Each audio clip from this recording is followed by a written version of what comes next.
It's the last section of Unit 6. Woohoo! 6-5 with Miss Billman. We are going to look at the homework. The homework is kind of deceiving. I think there's about 8 problems on there, questions really, but they do take a little bit of time. So the first 3 were writing an equation. So each edge of a cube is f feet long. If v is the volume of the cube, write an equation relating f and v. So things I know for sure. Volume can be found base times height or length times width times height. Boom, I know those 2 things. Because this is a cube, all of the sides are equal. So when I put f feet long, I could do v is equal to f multiplied by f multiplied by f. I could do v is equal to f cubed. I could do any of those. Because when we're doing volume with specifically a cube, I don't have any other numbers to go off of, like with different numbers. So like if there was like 2 times 4 times 16, that could be a totally different answer. A rectangular prism has a square base, so they're even, with edge lengths E and height R. Write an equation relating E, R, and V. So my volume is going to be equal to E, because that's my edge length, but because it's a square, they're the same. So E multiplied by R. Or I could say V is equal to E squared times R. That R is the height, and this is using volume equals base times height. A rectangular prism is 6 centimeters tall and has a base of area C centimeters squared.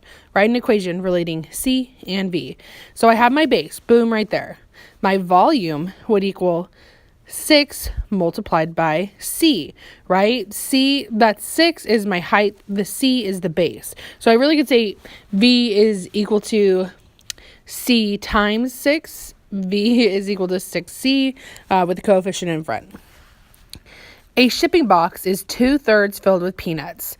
The shipping box has a length of 10.5 inches, a width of 8.5 inches, and a height of 12 inches. What is the volume of the peanut? So first things first, I need to find the volume of the box. So I need to multiply 10.5 by 8.5 by 12. I am someone who prefers doing improper fractions. That's just me. You don't have to copy that. You do you on this one. So it's 21 over 2 multiplied by 17 over 2 multiplied by 12 over 1. Because the 12 is a whole number. So I multiply 21 and 17. And I know, amateur hour on my part, not knowing my 17s, but that's okay. I have paper and I can multiply it. That's fine. The denominator is easy because I just multiply straight across. So I know for sure my denominator will be 4, but I need to find my numerator. So for 21 and 17, I get 357. But now I need to multiply that by 12. 357 multiplied by 12. Here we go for another round of this.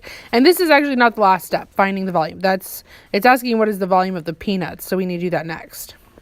So when I multiply this out, 0, 7, 5, 3, add it all up, 4, 8, 12, and 4.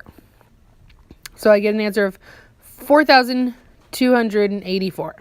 I'm going to erase some of my work just so I have enough space to work and show you guys. I would definitely suggest a whiteboard or a piece of white paper or lined paper.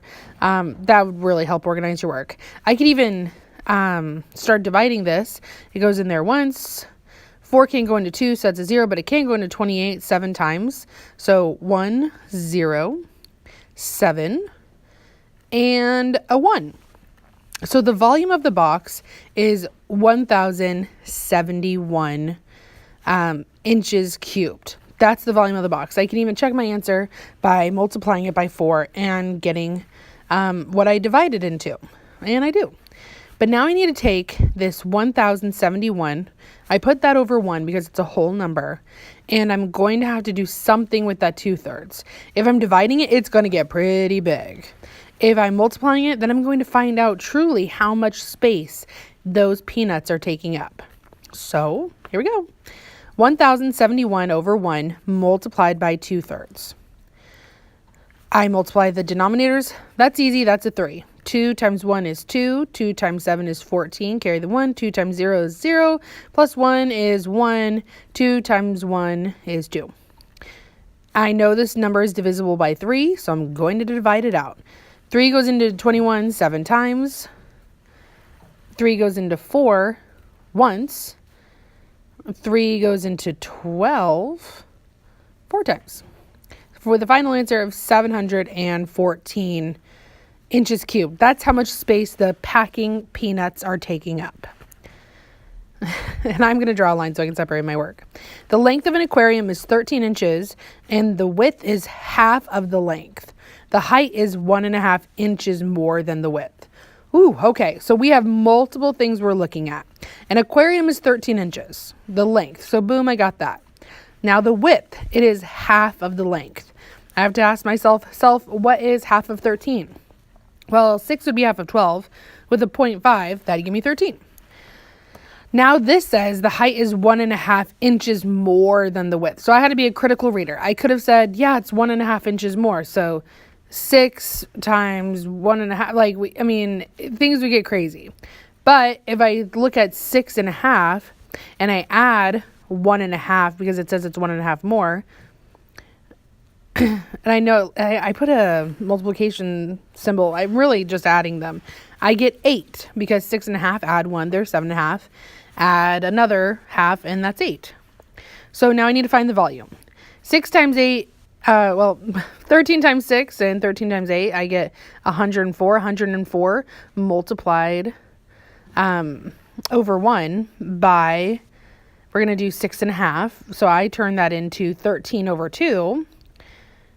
I get 2 as my denominator. I multiply out 104 and 13.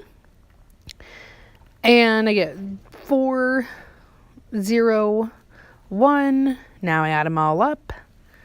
This actually takes a lot of work. For someone like me with huge handwriting, this is not one of the best sheets out there. My final answer is 676 inches cubed. Number 6. The sum of the areas of the top and bottom of a cereal is 32 centimeters squared.